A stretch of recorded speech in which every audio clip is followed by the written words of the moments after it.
Hello and welcome to CounterPunch Radio. My name is Eric Draitzer. Thanks so much for tuning in, coming back to the show. First-time listeners finding the show, welcome aboard. If you are watching this on CounterPunch Plus, well, then I really appreciate you supporting CounterPunch. If you are just listening to the audio, then please consider getting a subscription to CounterPunch Plus. Our subscriber section is what keeps us going. It's what keeps the lights on. We've been doing it for almost 30 years now, and we plan on having a lot more years in the future. Support us with the subscription, and you know what to do. Okay, we also like to support our favorite journalists and activists and so forth. That's something CounterPunch has done for a long, long time. And one of our favorites is with me today is the great, the incomparable, is he iconic? We'll find out. Barrett Brown is with us. Barrett is an award-winning journalist, an activist, an author, a muckraker. He is on Twitter at Barrett B. And most importantly, he has a forthcoming memoir, which is really going to be an exciting read that I highly recommend for everybody once it's available. And that is My Glorious Defeats by Barrett Brown. Barrett, welcome back to CounterPunch, dude. Thank you for having me. And I want to apologize in advance. We have my parrot with us today here. And the parrot will, throughout the interview, engage in shenanigans that may or may not be distracting. But hopefully be distracting in a fun way. I may ask the parrot some questions as well. We'll find out. I'm assuming I assume his name is Parrot Brown. That would be a good one. No, its name is Friedel, which is the name of my girlfriend's Pakistani. No, her mom's friend, boarding school friend in Pakistan or something. It's a half Pakistani parrot, basically. Very good. All right, Barrett, I want to talk about a bunch of things that have happened really over the course of about the last 12 to 15 years or so. And you are really a primary source because of your involvement in a lot of different things. So let's rewind, if we could, to help our listeners and or viewers get into this timeline. Bring us back to 2010 or so, and an uprising which begins in Tunisia, the very first elements of what would come to be called the Arab Spring. And so, Barrett, how did you become connected with the protest movement there and with the hacker group Anonymous? I had written some articles, mostly for Huffington Post, also for Skeptical Inquirer, where I used to be a columnist, about Anonymous throughout 2010. I'd followed the subculture for a number of years. It came out of 4chan. And during its phase when it was engaging in these very novel, silly raids on other internet, mediums, the raids have been very well organized. They had been organized in a emergent kind of fashion. It brought together people with different tactics, knowledge skills. It was able to make determinations very quickly. And I thought that was astounding. It turns out, later on, we now know that the USMC also found it quite astounding. And there's literature within the military, at least of the U.S. and definitely of other countries, where they were already looking at these dynamics, looking at the gaming culture, the emergent forum culture, looking at them as potential new weapons, which they were. And so a number of us back then had recognized this new reality that these things were going to be important. And so I'd written some articles about, kind of to that effect, and explained that Anonymous itself, while, will accomplish some huge things in the years to come, but that more to the point, other things like Anonymous will emerge. Absolutely. There's no holding it back, in different contexts. And these emergent, collective collaborative actions, that would have been impossible or inconceivable 20 years ago will have a increasingly vast effect on information warfare, on cultural change, political cultural change. And in the interim, we'll be able to wage a degree of war against institutions using not just hacking, not just the conventional military, cyber spectrum warfare tactics that are now much more commonplace, but also using information warfare, information operations in a manner that was previously only really available to certain private institutions and, of course, governments. So that I was reached out to by a couple of people who had been in charge, if you will, of some of the anonymous infrastructure, as in they had helped put together the both famous Shanology campaign against Church of Scientology a couple years back. They had read my articles and thought they were pretty ambitious in terms of what I was thinking about for Anonymous, even ambitious to them. These are people who had, already engaged in a attack on Australia, uh, and spoke with them for over the course of the year. And then when the Tunisian Revolution began, it was known that I had a particular interest in alienal warfare, and that I had a particular background that was most of them did not have, which involved media connections, connections to reporters who were like me, subversives, and so I put some of those resources to bear in the early days of January 2011 to the Tunisian nationals and Tunisian exiles in particular who were operating out of this one of these anonymous venues, Anonops, the IRC server. This is a server that frequented by about 150 people, and where a lot of the things you heard back then that that were attributed to Anonymous tended to be organized and launched from that server. So from there on, I was very quickly involved, directly and happily, and you know, ideologically tied with Anonymous, or with the section of Anonymous that was doing these things. And so the Arab Spring spread. And then from there, my life was kind of, the course was sealed because we caught a number of people spying on us, spying on our aid programs to Egyptians and to Tunisians. And one of those people was Aaron Barr, a former Navy intelligence man, who was now CEO of one of these private intelligence contracting firms that have popped up since 9/11. This one was called H.B. Gary Federal, owned by H.B. Gary. And it turned out they had been spying on us, taking notes that I was included in, notes about us doing things like helping to provide communications options for Egyptians when the internet was shut down in Egypt. And Aaron Barr went to a journalist this is about February 4th, 2011. Arab Swing is in full spring, full swing. We're doing interviews at Al Jazeera. We're coordinating with dissidents all over the Middle East. We're doing what we think is important and what we think everyone would support, given the democratic aspirations of the people we're working with. And Aaron Barr goes to this reporter at Financial Times. A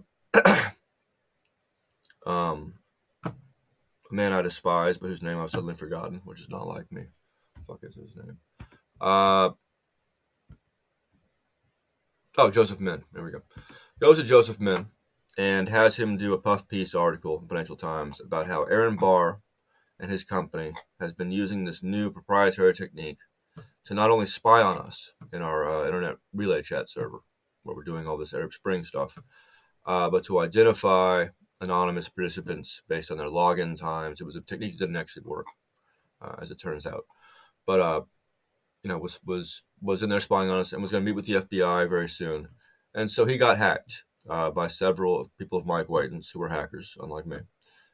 They went into his company, HB Gary Federal, stole, and his parent company, stole his emails, and it very quickly it came about that aside from the stuff they were doing towards us in the midst of our pro-democracy operations, he was involved with Palantir and a few other firms in this much more nefarious scheme to go after dissident journalists on behalf of the DOJ, on behalf of Bank of America, on behalf of the U.S. Chamber of Commerce, and that they were going to use techniques that in many cases were plainly illegal.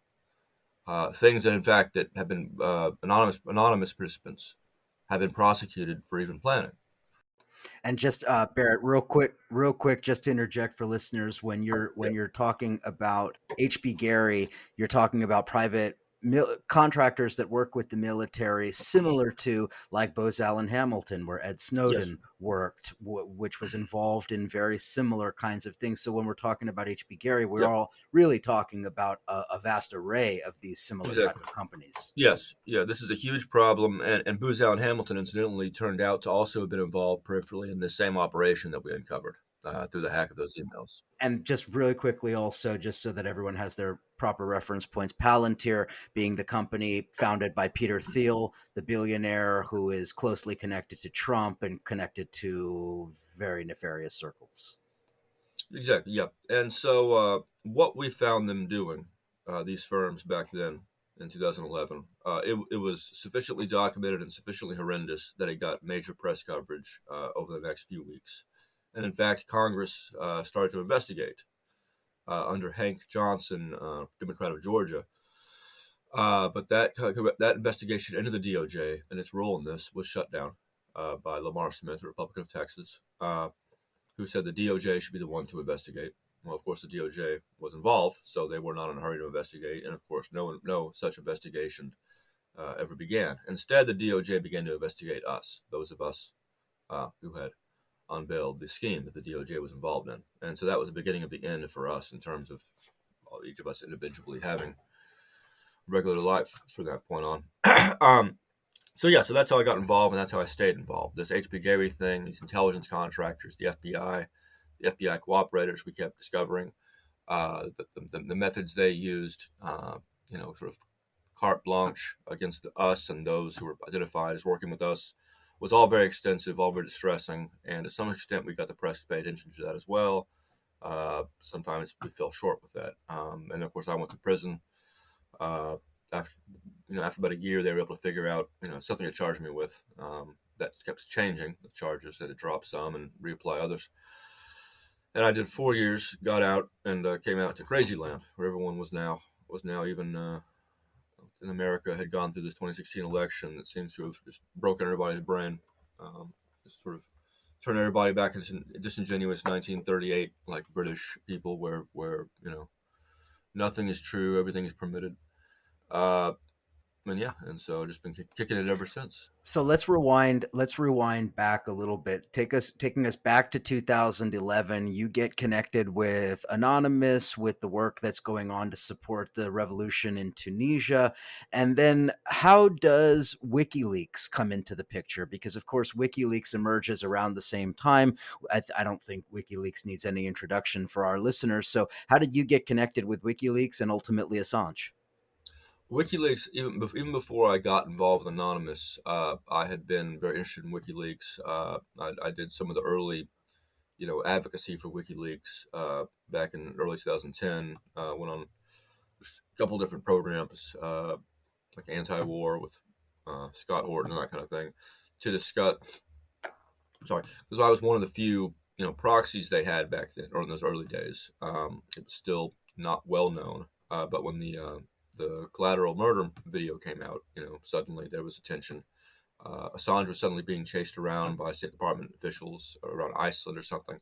And so, so there was more of a need for people to, like myself, to come out and advocate for WikiLeaks, explain why WikiLeaks, in and of itself and what it represented, was a great potential alternative to, having a bunch of states that engage in secrecy, defended by illegality and so forth. So, but beyond that, WikiLeaks also played a role in the Tunisian revolution. Just like with us, it's hard to say how large of a role, but it did have some connection to it by virtue of the State Department cables that had been released in the months prior. Some of those cables discussed the Ben Ali regime, which was the dictatorship that Tunisia had been under for the past 20 years. And although, of course, Tunisians, were sophisticated enough to know about the degree of the corruption of that regime, just as always, sometimes it takes a focus. It takes an item of focus or refocus to prompt, action or, and some of the documents that came out, I think, were particularly egregious. And WikiLeaks, Tunisia, as a result, I think, banned WikiLeaks from the country. I think this was supposed to have been late December, or early December 2010. Or sorry, 10 they did this, yeah. And so that's the connection there. And beyond that, Anonymous, the people of Anonymous I worked with, had just been, over the past few months, defending WikiLeaks from the economic embargo that PayPal, MasterCard, and Visa had kind of all simultaneously, coincidentally, decided to place on WikiLeaks. And So there had been some intertwining there, and on top of that, there was another operation that some of the same anonymous participants were involved in to try to promote attention to the actual documents that WikiLeaks was putting out, because these things, of course, always get lost in the fog, especially when we're dealing with lazy reporters and so forth. So there was already, I mean, obviously there was an overlap ideologically and tactically between people who, were into Anonymous and people who were into WikiLeaks. That was um, a natural de facto alliance that kind of firmed up over time, and that same alliance would come to impact the indictments against Assange later on, and it would come to impact some of us being arrested or investigated and or targeted by things like Bank of America and so forth. So there was always, in those days, there was a strong connection and affinity between WikiLeaks and the portion of Anonymous I worked with. That's right, Friedel. Those are the golden days back when everyone still liked each other. Um, so yeah, and that, of course, that relationship deteriorated in many ways, especially between me and WikiLeaks. Years later, after I got out and came to learn some of the things that uh, had been done that were directly contrary to the principles WikiLeaks was supposed to be advancing. And so there's two kinds of people in this movement. There's those, well, let's say there's two sets of kinds of people in this movement. There are those who support it, and they have Twitter accounts, and that's great. And there's those who support it, and they do it more actively, and they have a bit more knowledge about what's actually going on.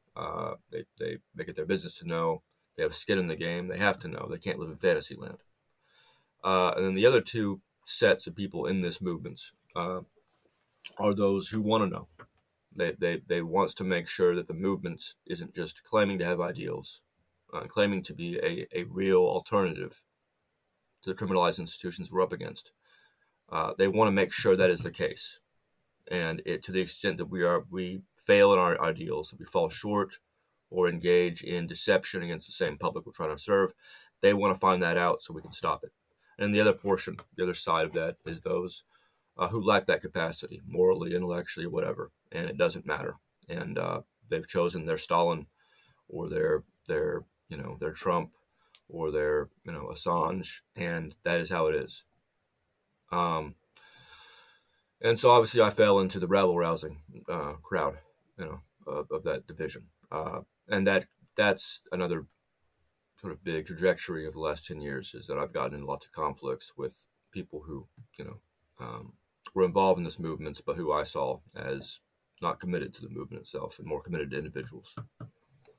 I want to spend some time talking about some individuals, not so much because I care about them as people, but to talk about the roles that they play and why they play important roles. But before we talk about that, I want to just build out a little bit more for people to understand what it is that you stumbled across with this whole HB Gary thing, because it wasn't just that HB Gary was a private contractor that was surveilling you guys and was, dealing with the State Department or the Justice Department or whomever, right? It was that they were at the forefront of developing some of the tools that have now become standard practice for U.S. misinformation, disinformation warfare, everything from sock puppet social media accounts to manipulation of followers to all kinds of different things, right? And you sort of uncovered a lot of that really, really early on. And so, can you talk a little bit about some of those things that you uncovered, and maybe most importantly or most relevant, how they have been employed since then? Yes. So HB Gary in particular. Okay. So the Team Themis uh, consortium conspiracy, as it was called, not, as they called it internally, and as the press began to call it, involved HB Gary, Palantir, In-Game Systems, and a company called Barrett, all getting together and serving as a sort of black ops concierge service for powerful entities, particularly powerful entities that gets free reign to engage in illegal conduct by the DOJ, which is, because the DOJ itself is a concierge service for certain kinds of powerful entities that can do things that you and I can't. Uh, the things that the services that Team Themis would provide, and was writing reports on how they would provide them to individual clients like Bank of America and Chamber of Commerce, was to go after their enemies, go after their entirely legal civic enemies. So labor unions that the U.S. Chamber of Commerce wanted to weaken. Team Themis was going to investigate individual labor union leaders, investigate their families and their children. Aaron Barr of H.B. Gary demonstrated this to their potential employers by going and looking up someone's son and the family, and sent an email to guy at Booz Allen Hamilton, who was, or sorry, at Hunt and Williams, which is a major lobbyist law firm that was helping to broker this deal. Sent an email saying, okay, yeah, this guy, he goes to a Jewish church. That's the term he used, Jewish church. It's one of my favorite part of the emails. And yes, here's his son. Here's where his son goes to school, and blah blah. And so they were going to be digging up dirt on people's families, or not just dirt, but also probably making it up in some cases, in order to put pressure on individuals or discredit individuals. They were separately going to be going undercover in different groups, like say Stop the Chamber, which is an entirely legitimate, very mainstream organization that's pro-union and opposes the Chamber of Commerce in Congress, opposes their legislative priorities. They were going to give them fake documents, supposedly from the U.S. Chamber of Commerce, and then have them run with those documents, give them to the press, and then point out that those documents were fake and accuse Stop the Chamber of faking the documents, which is akin to setting someone up for fraud. That's one of the specific things that they wrote about, that they themselves wrote, here's what we're going to do in exchange for $200,000 a month. They were going to, on the other end, for Bank of America, which was the other big prospective client the DOJ had sent to Ballantyre, H.B. Gary, and them. They were going to go after WikiLeaks. They were going to go after journalists in the U.S. and elsewhere, including at the New York Times, including Glenn Greenwald, who were seen as, productively supportive of WikiLeaks. And they were going to, quote, force them to choose cause over career, unquote. Aaron Barr actually went specifically into how people like Glenn Greenwald, if you put pressure on them, they'll give it the right deals. Back then, we thought that was absurd. Back when, Greenwald used to be a lot of our heroes, and our hero, definitely mine, and it would have been, well, anyway, I'm digressing. Anyway, so there's a number of things that were serious enough and subversive enough to democracy, and dangerous enough, if you think about companies being able to do this for the powerful, against those who serve as a check on the powerful, behind the scenes, using military expertise in conjunction with the intelligence community, these kinds of techniques that, when we happen to reveal them through a series of chances involving Anonymous and hacking and self-promotion in the Financial Times, this weird scenario that allowed us to get this glimpse into this sector and into this sector's connections to the DOJ and Pentagon and all that. There was this great period of a month in which people got to learn about this, and the press got to learn about this, and what the implications were, and then they just forgot about it over time. But what the specifics were that we came across that ended up being extremely important, extremely deleterious to democracy in the U.S. and elsewhere, were, as you mentioned, social media bots, which H.B. Gary, for instance, had been one of the firms to bid on when the Pentagon was actually, it was Air Force, was asking for a new iteration of software that would allow airmen to run these fake online personas, fake online people that would be on Twitter or Facebook or whatever, and would influence conversations or deter them, or they would infiltrate groups, and they would do so using not just human operators, not just a human operator having to sit here running 10 bots, 10 personas, but with this very advanced software that helps them to remember conversations, helps them to, it's like a software suite for someone running like 20 sock puppets that makes it vastly more automated and vastly more effective and vastly more difficult to detect. That scared me a great deal. And we found patents, after about, during this investigation, after the first stuff we found in those stolen emails came out, we continued to do research, found patents that U.S. military and IBM had, kind of showing how these worked, how advanced they were, how nuanced. We found other firms that had been created just to provide this same service, these bots.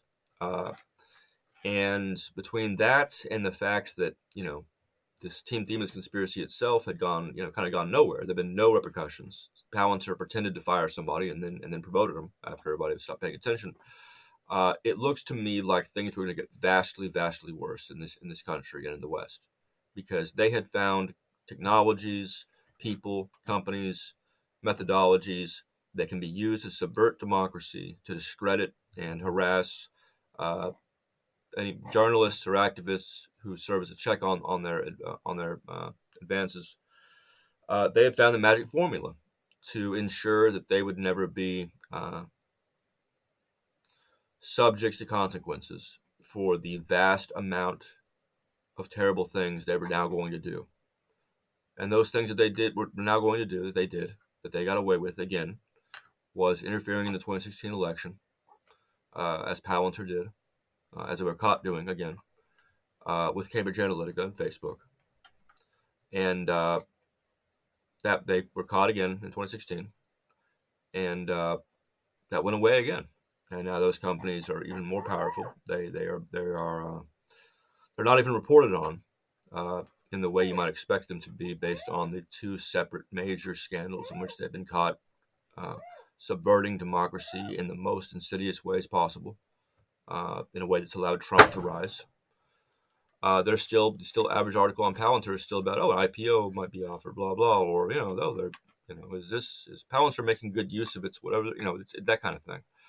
And that's, quite frankly, they're seeing the degree of that and seeing which of the journalists who were responsible for Palantir, Stratford, these firms that dealt with Michael Flynn back in the day, all of them getting away with it and becoming more influential. Seeing those same journalists continue to rise within the media, that's been the other factor that has basically caused me to quit. In these last few months, to just give up because it's too much.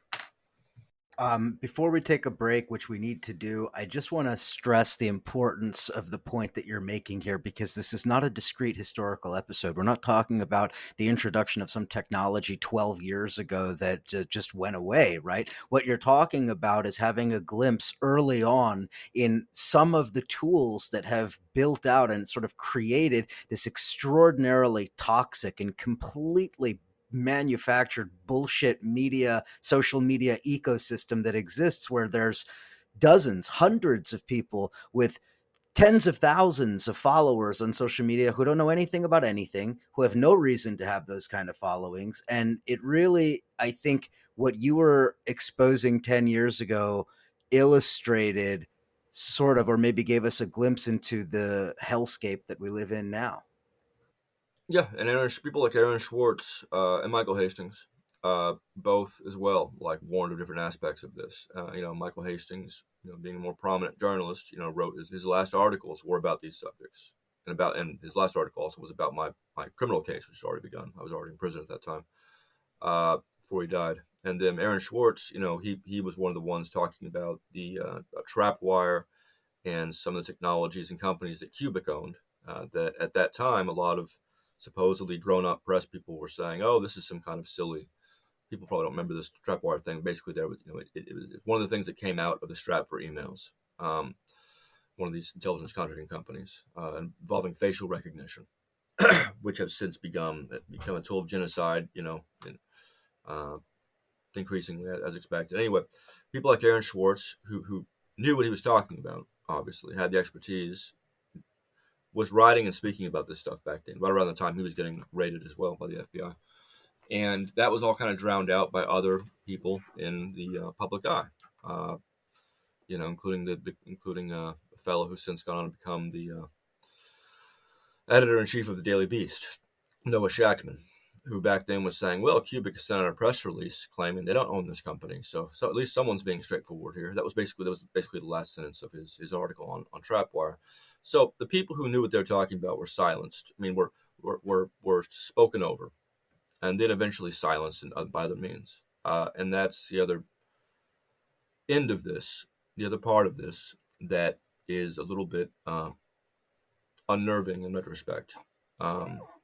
There's two issues here. They're very intertwined. One is what already exists in the public space that is making democracy vastly more difficult than it already was, and how much worse will it get?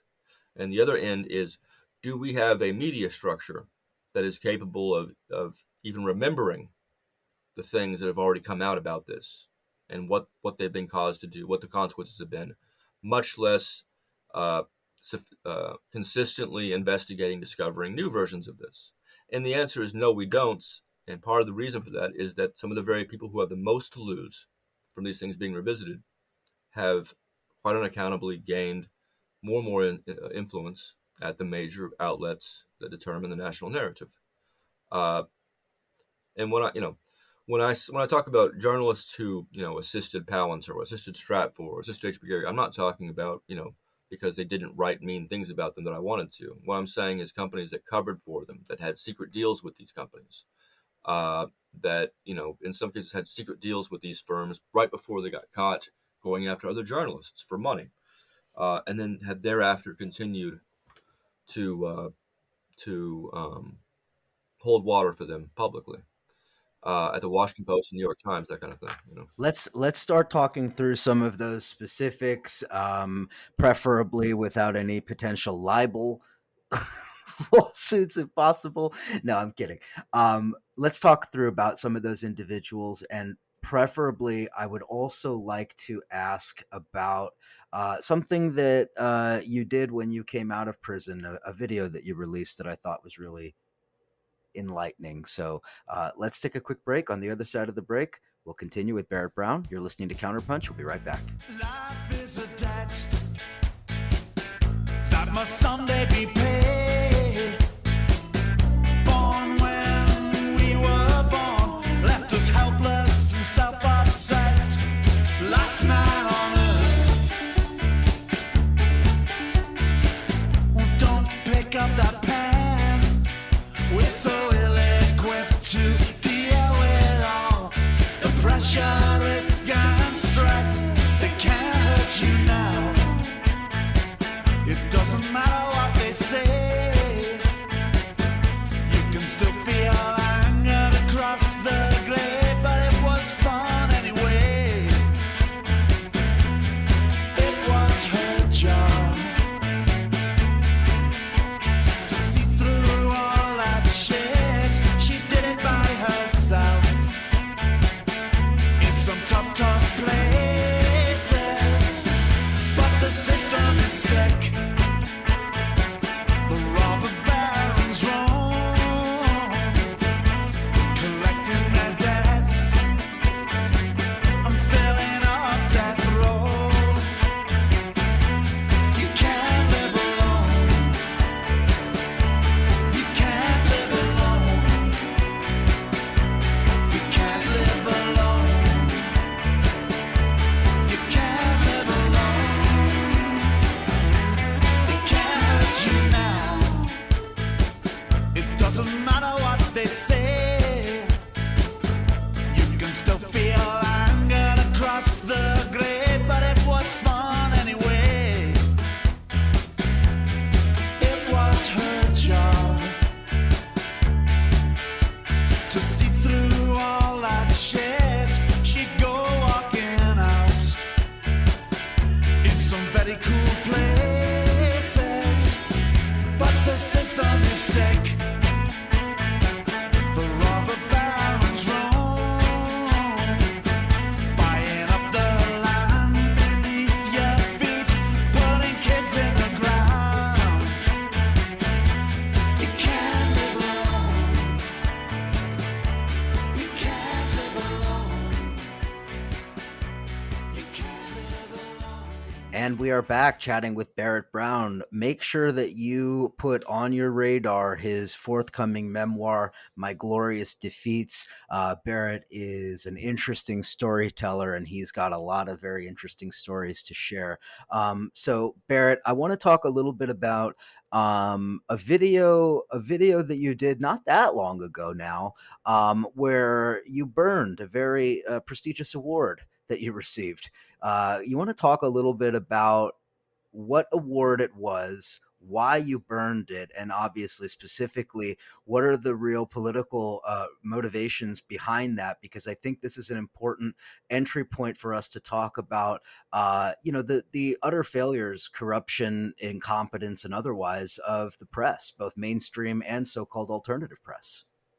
Certainly. So, when I was still in prison, I started writing a column that became very popular, a monthly prison column called the Barrett Brown Review of Arts and Letters in Prison. I wrote that for my magazine in Dallas at first, and then that got picked up by The Intercept when The Intercept came into existence. Grimwald, of course, knew me, and hired me to write this column for them. At that point, I did not know much about Pierre Omidyar and his role in funding The Intercept. Pierre Omidyar is one of the eBay, PayPal, billionaires who turns out to have interesting connections to the intelligence community. Anyway, so I wrote the column for The Intercept. It was very popular. I won the National Magazine Award for it, for columns and commentary. In fact, I found out I won the award when I got out of the shoe one time. I was being held in the hole and got out and learned I'd won that. So upon getting out of prison, a number of things started to become clear. Some right off the bat, some took a year or two. Among those things was that WikiLeaks had not pursued its mission in the kind of way that it had been sort of WikiLeaks' charter of transparency and so forth, and of not lying to the public. I guess that should have been an implied part of the charter that one expects, had not been fulfilled. And at the same time, The Intercept had hired people who I knew quite well, and who I gradually learned more about their roles in these, had been involved not just in disrupting and going after whistleblowers and activists on my end of things, but me personally. Sometimes in conjunction with FBI cooperators, known FBI cooperators who have gone on stage and bragged about their FBI cooperation status. I say that just so everyone knows that there's no dispute here over the facts. Among those people was Sam Biddle, who used to write for Gawker Gizmodo back in the day, and who actually celebrated my sentencing, which is a rare, unusual thing to do back then. He was working for The Intercept. Not only was he working for The Intercept, he was among several Intercept employees who were given access to the Reality Winner documents before Reality Winner was arrested. And his byline is on that story The Intercept did on Reality Winner's documents and all that.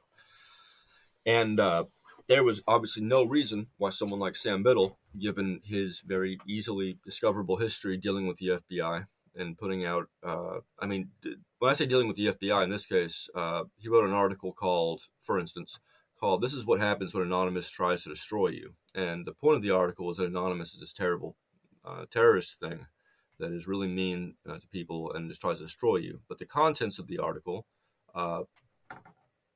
bizarrely enough, were entirely of the incidents related in the article were all things that FBI collaborators working against Anonymous had done to each other. In one case, one of the instances, and it's all just like, none of it's like real things. It's all like, saying, hi, you should kill yourself, like blah, blah, on Twitter.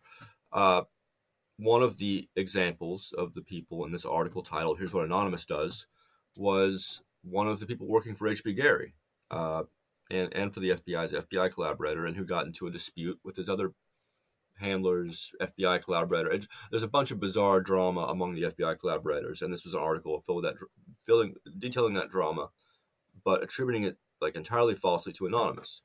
So that's the kind of article that came out like, right after we were raided in many cases, back like after May of 2012. Like that's the article that a lot of people in the media read right before we're all about to go to jail and are going to need like people, the media to understand what's going on here, what's at stake. He's working for the Intercept and he's handling whistleblower documents. And oh my God, who could have known it? The NSA got their hands on those originals that Reality Winner sent in, and the NSA was more easily able to determine who Reality Winner was and arrest her and give her more prison time than people who commit real crimes.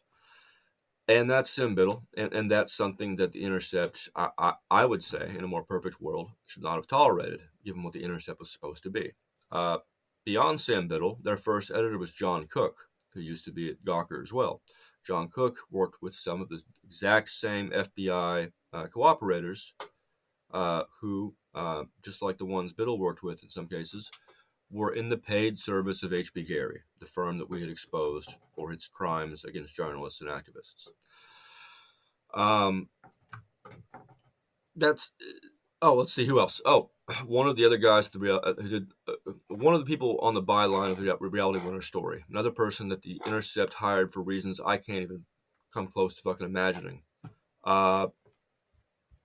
was I can't remember his name, but he went on in 2020, the end of 2020, to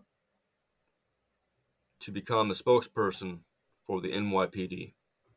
This is an Intercept employee. So that's a portion of the grievances that me and other whistleblowers like John Kiriakou have with the Intercept, and that Reality Winner has with the Intercept. There was a conference in Berlin that some of us participated in a couple months ago, where we kind of went into this and went into which journalists at the New York Times, which ones at the Intercept are known collaborators with the state. And unfortunately, whistleblowers, the press is quite happy to listen if it's something, if it's a convenient story about maybe something in the government. Maybe they're just less interested in discussing it when it's one of their friends in the press who's done something that's so egregious he can't be defended. It's not a controversy. It's an unambiguous, atrocity. In those cases, we don't get listens to, and that's why these people, for the most part, and there's many more, are still in a position where they can assist firms like Stratfor and Palantir and the FBI and all that in managing the public understanding, public consciousness regarding these issues over the years to come. So that's why Palantir, Stratfor, firms like the Flynn's Intel Group, White Canvas, firms that we looked into years ago, which ended up being involved by the FBI's own admission in the 2016 election shenanigans, they're still able to operate, with impunity, because, the people who have been right about these groups have been marginalized, and the people who have aided them secretly or overtly sometimes, they have gone on to do great things, at the major outlets. One of the important things that comes out of this for let's say your casual political observer is that it really does explode the mythology that Trump and the circles around Trump in some way emerged in opposition to these corrupt institutions at the center of state power and so forth, that they are somehow these renegades outside of the control of the system, right? When in fact, if you know something about the history, and obviously as you who has participated in this history, all of these motherfuckers are connected to the worst elements of the state and have been from the very beginning. Yeah, and that was a frustrating thing about getting out of prison in November 2016. It was a terrible time to get out of prison. Is that it was seeing who expected me to be supporting Trump for some reason, because obviously a number of people were taken in, including Assange to some degree, were taken in by this idea that Trump was going to be a reformer in any meaningful sense of anything. They trust, it's just like the only person Stalin ever trusted was Hitler, The only person that Stalin ever like put his life's hand was Hitler. That's just a fact. Assange, the only person he ever really trusted was Trump. And, that obviously did not work out for the transparency community, for the whistleblowing community whatsoever. That should have been pretty fucking obvious way back then because of, again, prior statements Trump had made, Trump's history as an individual. This was not a horse to back, even if we set aside the other moral calculus involved. But anyway, what happened happened.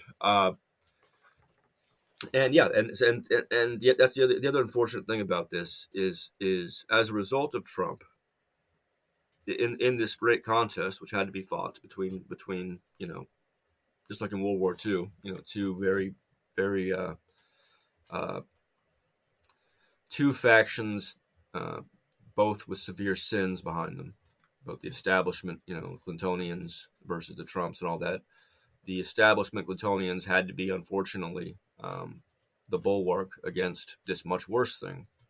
And so to fight this much worse thing, or even to criticize this much worse thing, is to be, in many people's eyes, associated with the establishment. The same situation George Orwell was in after years of opposing the empire, after years of, despising Churchill.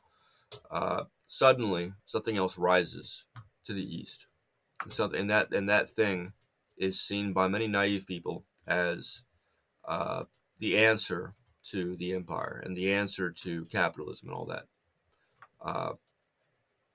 And suddenly Orwell's in a position where he has to go on the BBC and explain, look, this is not the right time to dismantle this part of the empire. This is not the right time to continue our conflict against Churchill and the king and rentiers and people who earn 500 pounds a month on their Indian plantations. There is a certain threat right now that we have to fight, and also this other alternative, the Soviet Union that you're pointing to. This also is flawed. It's also not the answer. That puts Orwell in a difficult situation. It means that he is, he's up against these currents whereby you want to choose a side.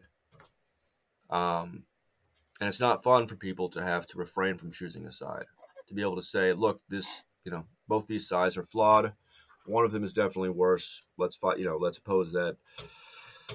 I guess what I'm saying is that it's been disappointing. 2011, 2010, 2012, WikiLeaks was something you could attach to and endorse and fight for and feel both that it was going to be effective, it was going to make a mark, and also that it was moral to do so. It's unfortunate how that changed over the years to come, mostly while I was in prison. And it's unfortunate how hard it is to learn lessons from these incidents. Sorry, I'm just sort of I'm kind of ruminating on the fly here. Yeah. No, I think that's important, and it dovetails with a number of other issues that we have seen over the last several years. One of the things that has always really pissed me off since 2016 is both sides of the narrative about so-called Russiagate. Right, because on the one hand, you have these mouth-frothing liberals on MSNBC who just grasp at straws on a nightly basis for several years over the issue of Russia and Russian meddling and Trump and all of that other stuff. But even more infuriating, for my purposes at least, are the so-called leftists who would go up there every single day tweeting and speaking and otherwise about how Russiagate's completely a hoax. There's nothing to see here, absolutely nothing to pay attention to, when the truth of the matter is these people didn't know the first thing about any of it. They didn't have access to any of the information. They didn't know anything about anything that went down.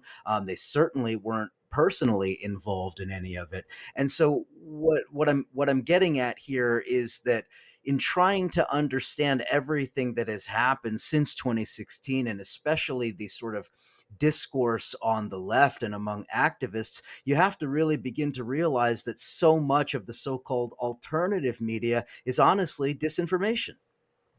Absolutely. and that's a perfect example of the situation. I mean, that there seems to be no space.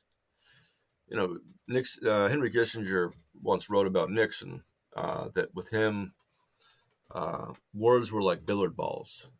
It wasn't about where the ball was heading. It was about what ball it was going to hit and where that ball would head. And he used it in different contexts than this, but I thought it really does illustrate kind of the problem of the last, let's say, particular 5 years, 6 years, in the U.S. Rhetoric. You know, if I sit here and say, yes, the Russians have spies, obviously. They've always had spies. They make very good use of their spies. They make very good disinformation. They invented a lot of this stuff. And yes, they absolutely use these around the world. There's a certain kind of person who will decide that I'm going to go jack off of the Democratic Party in the bathroom in a second, or over MSNBC, or that I'm a secret MSNBC plant or CIA, whatever, because it's inconceivable to a certain kind of person that you can hate two things, you know. And if I were to say, yeah, the U.S. has a long history of lying about this shit, you know, long and recent history of lying about this shit, and the FBI cannot be trusted, except in very small avenues when it happens to have the facts, you know, as they need to be. The FBI can't be trusted. Mueller cannot be trusted. Mueller has too much to lose from actually revealing the extent of the 2016 operations because he defended. Anyway, then, you know, then I'm working for the Russians. And you got Louise Minch tweeting at you and saying, how much is Russia paying you? You know, kind of, you know. I was investigated as a Russian agent by the FBI starting at least in 2011 and probably earlier, as early as 2010. And that investigation was going on at least as late as 2013. And some people were interviewed in Delaware, people who barely knew me, who had written internet comments to the effect that I was perhaps working for the Russians, were interviewed personally by national security clearance FBI agents. I hate Russia. I've always hated Russia, and some of my articles, you know, the articles 10 years ago, when I was first writing with the same outlet as Michael Hastings, were about the FSB and the Ryazan bombings and all that, and Putin. So those would be the bombings in the city of Ryazan, which were tied to Russian intelligence, which that time, it was not clear whether they were sort of false flags or whatever. But in hindsight, it's known. They arrested what turned out to be several FSB agents in the apartments, in the basement apartments that had been rented 2 months before the bombings had started. It was Hexagen, the same bombing. It was one of those. It's one of the false flag attacks. One of those ones that really are false flag attacks. It's one of the ones that the U.S. acknowledge. You know, oftentimes speaking of all this, there is a pseudo mainstream, a pseudo establishment that thinks the term false flag is just something Alex Jones made up. You know, it doesn't exist. Except now, of course, because now we're talking about the false flags that the Russians might set off in Ukraine. Now suddenly it is. You know, this is what we're referring to. There is. You know, I don't like to use the term Orwellian because every fifth grader uses it, but this is very much to the point of what was happening in World War II and in the propaganda in the 30s and in 1994. Is this really frightening shifting of what is true, what can be true, and what cannot be true, and it makes discourse impossible. It makes serious discourse impossible, and it makes it very, very difficult for those who need to have an assessment of the world around us. Makes it very hard for them to know where to go for that discourse. It's a moral. I mean, it's just a wholesale moral failure that's behind every other failure, in my opinion. With just a couple of minutes remaining, is there anything that authentic journalists and those who really believe in authentic journalism and activism, is there anything that we can do, you think, to turn this around? Or what are some of the things that we could do to turn this around? I mean, obviously, talking about it openly and acknowledging who did what, when, and where they are now, and what positions of power and influence they have now is important. What else would you suggest? Say we have, and I'm sure we do, have some younger journalists who found Counterpunch in whatever way they found it and are listening to us. What knowledge or wisdom would you want to share with them, given your experiences and the fucking shambles of a world that we live in currently? Um, I hate to say this, and I wouldn't have set it up until about a year ago, but uh, of the things that I've tried and tried to build up in terms of partial solutions, I just don't know. I don't think any of them are worth doing.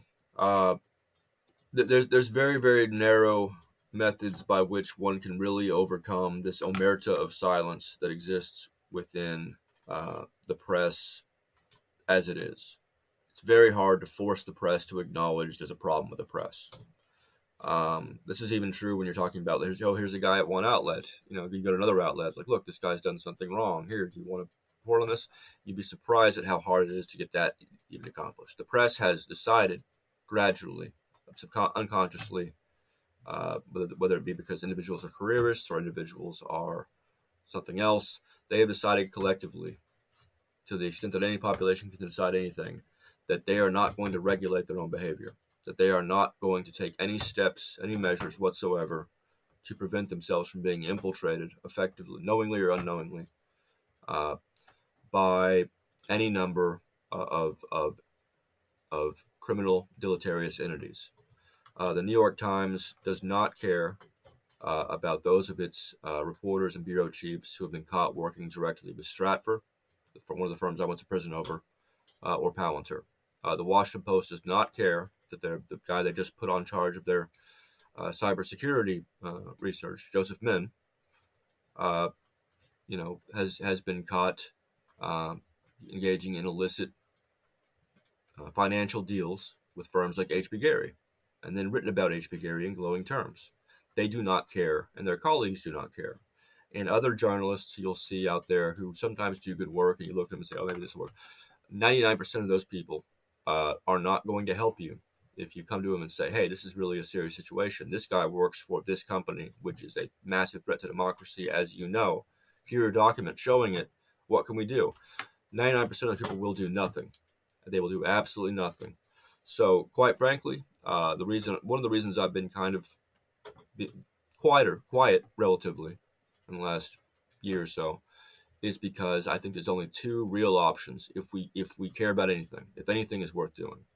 And one is the one I'm pursuing right now, which is, this memoirs will come out and hopefully entertain people enough that they'll will be unable to ignore the things within the book about certain of these individuals, Joseph Min, other journalists, Palantir. And two is a screenplay that we're still doing with Alex Winter, which will also hopefully be funny and amusing enough, and will be made, and also include these poison pills, the proverbial pill in the dog's peanut butter, sufficient to cause a real reaction, a conversation, something, to cause some scenario in which it stops making sense for the New York Times and Washington Post and whoever to ignore the vastly consequential wrongdoing by the people they're putting in a position to run our national conversation. And ultimately, if that doesn't work, in 5 to 10 years, situation will be bad enough that I think it'll be easier when we point to someone who is culpable to marginalize that person in some of the same ways I've been marginalized. I'll put it that way. We've been chatting here with Barrett Brown. Barrett Brown's an award-winning journalist, activist. His forthcoming memoir, My Glorious Defeats, will be out shortly. You should follow him on Twitter at Barrett B. Barrett is, I don't know, Barrett, what are you? You're a wealth of information, but more importantly, Barrett helps to put a lot of seemingly disparate pieces together into a picture that can be understood, and that's what a good journalist does. So, Barrett, I'm saying you're a good journalist, and folks, you should follow Barrett, and you should definitely get his book and support his work. Barrett, thanks for coming back to CounterPunch and chatting. Thank you very much for having me. Listeners, viewers, as always, thank you so much. We will chat again next week.